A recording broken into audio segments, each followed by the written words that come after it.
Hello बच्चों। इस lecture में हम लोग डिस्कस करेंगे एप्लीकेशन ऑफ पोटेंशियोमीटर। इससे पहले लेक्चर में हम लोगों ने डिस्कस किया था पोटेंशियोमीटर के बारे में कि पोटेंशियोमीटर क्या होता है, पोटेंशियोमीटर के यूज़ क्या हैं। तो पोटेंशियोमीटर के यूजेज में हम लोगों ने देखा था कि पोटेंशियोमीटर से हम पोटेंशियल डिफरेंस को फाइंड आउट कर सकते हैं, ठीक है। टू सेल्स के ईएमएफ्स की कंपेयर कर सकते हैं एंड किसी भी सेल का इंटरनल रेजिस्टेंस फाइंड आउट कर सकते हैं। तो वही हम लोग यहाँ पे देखेंगे। फर्स्ट एप्लीकेशन क्या है पोटेंशियोमीटर की, to compare the EMFs of two primary cells, ठीक है। टू प्राइमरी सेल्स की क्या करना है, ईएमएफ कंपेयर करना है, ठीक है। तो यहाँ पे हम लोग एक सर्किट डायग्राम, जैसे कि पहले हम लोगों ने देखा था, क्या होता है, एक वुडन बोर्ड पे बना हुआ सर्किट डायग्राम। ये मान लिया कोई पॉइंट ये है और यहाँ से ये 100 मीटर का वायर, यहाँ से ये वायर,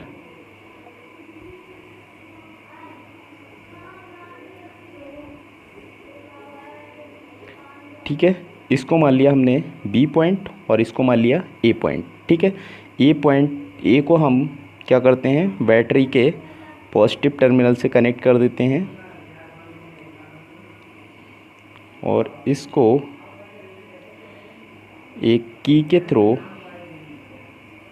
रियोस्टेट से क्या करते हैं, कनेक्ट कर देते हैं। ये क्या है, रियोस्टेट है और इस बी पॉइंट को ले जाके क्या करते हैं, रियोस्टेट पे टच करा देते हैं, ठीक है। जिन सेल्स का ईएमएफ हमें कैलकुलेट करना होता है, इससे पहले सर्किट डायग्राम जब हम लोगों ने बनाया था, तब हमने देखा था कि जिस सेल का क्या करना होता है, ईएमएफ कैलकुलेट करना होता है, उसको बैटरी के पॉजिटिव टर्मिनल को क्या करते हैं, ए से कनेक्ट कर देते हैं।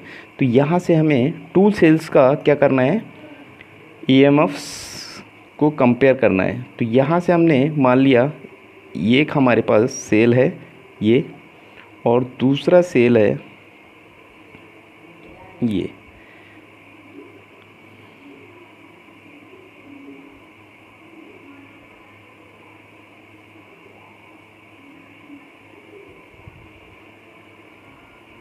Cell E2 and cell E1, ये पॉजिटिव टर्मिनल हो गया, ये नेगेटिव टर्मिनल। इसी तरह से ये पॉजिटिव टर्मिनल हो गया और ये नेगेटिव टर्मिनल हो गया। इसको क्या किया हमने, दोनों सेल्स को K1 एंड K2 दोनों को क्या किया, एक रेजिस्टेंस वाक से कनेक्ट कर दिया और यहाँ एक गैल्वेनोमीटर लगा दिया और इस गैल्वेनोमीटर को क्या किया, इस वायर के ऊपर क्या किया, टच करा दिया, ठीक है।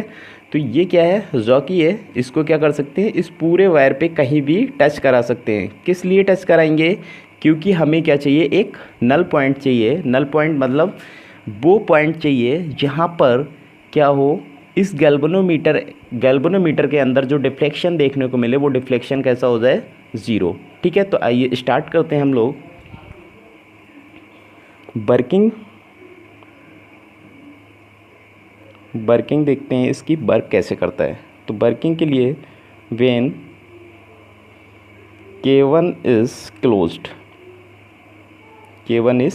जिस समय K1 क्या है, ये K1 कुंजी कैसी है, क्लोज्ड है, एंड K2 इज़ ओपन, और K2 कैसी है, ओपन। यानी कि अगर K2 ओपन है तो इस सेल में कोई भी करंट नहीं जाएगा यहाँ, ठीक है।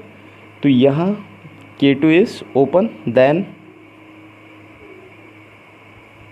null point is obtained, ठीक है, at length, ठीक है। क्या होगा कि ये क्या है, बैटरी है, ठीक है। यहाँ से यहाँ क्या हो रहा है, करंट फ्लो हो रही है। K1 कैसी है, क्लोज्ड है, यानी कि ये सर्किट कैसा है, कंप्लीट हो गया, और K2 कैसा, ओपन। तो ये सर्किट क्या है, ये अनकम्प्लीट है, ठीक है। तो यहाँ से जैसे इसका ईएमएफ कैलकुलेट कैसे करेंगे, तो ये सर्किट कंप्लीट होने पर यहाँ से इस गैल्वेनोमीटर से जो जॉकी लगी हुई है, इस जॉकी को क्या करेंगे, इस पूरे वायर के ऊपर स्लाइड करेंगे, ठीक है।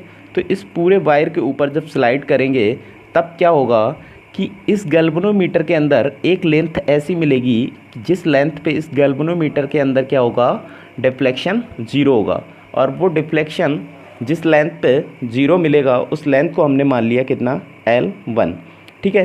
तो when K1 is closed and K2 is open the null point is obtained at length L1, ठीक है। और लेंथ क्या होती है, पोटेंशियल के डायरेक्टली प्रोपोर्शनल होती है, तो इसका पोटेंशियल कितना है, E1, ठीक है। तो ये क्या हो जाएगा, E1 is directly proportional to L1 और E1 is equal to KL1। इसको इक्वेशन नंबर दे दिया 1 where K is the potential gradient, ठीक है। इसी तरह से फॉर सेकेंड सेल, फॉर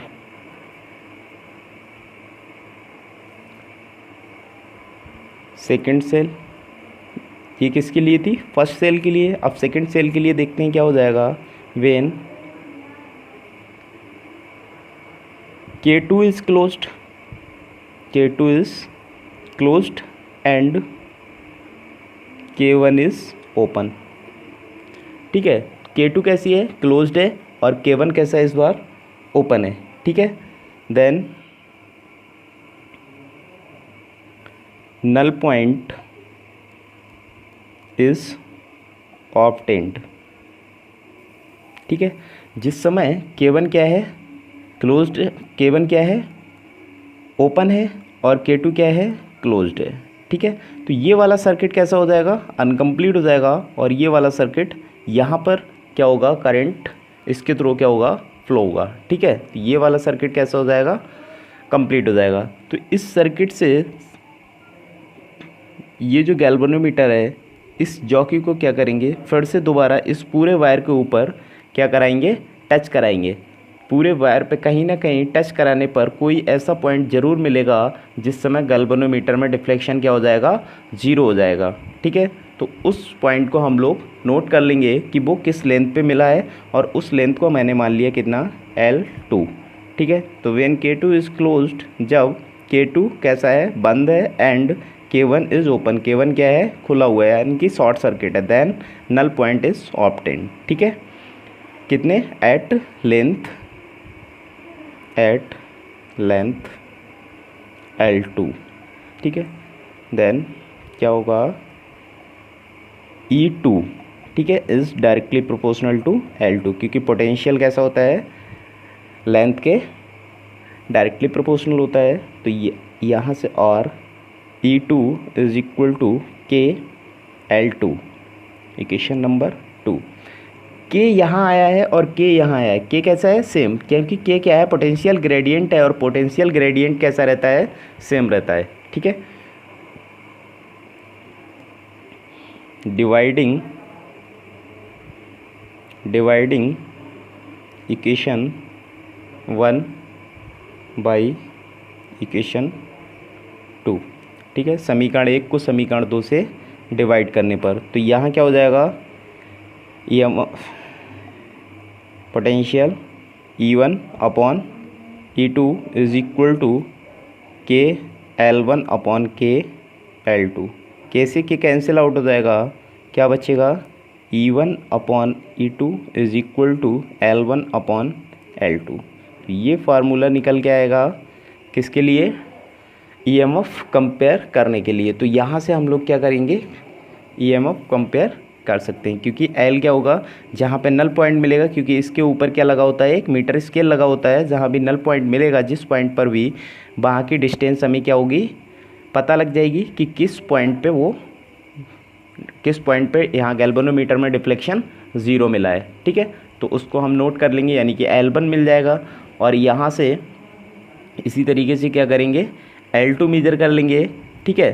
तो L1 L2 हमें मिल जाएंगे, और एक सेल का EMF हमें दिया होगा, तो दूसरे सेल का EMF हम कैलकुलेट कर सकते हैं, ठीक है।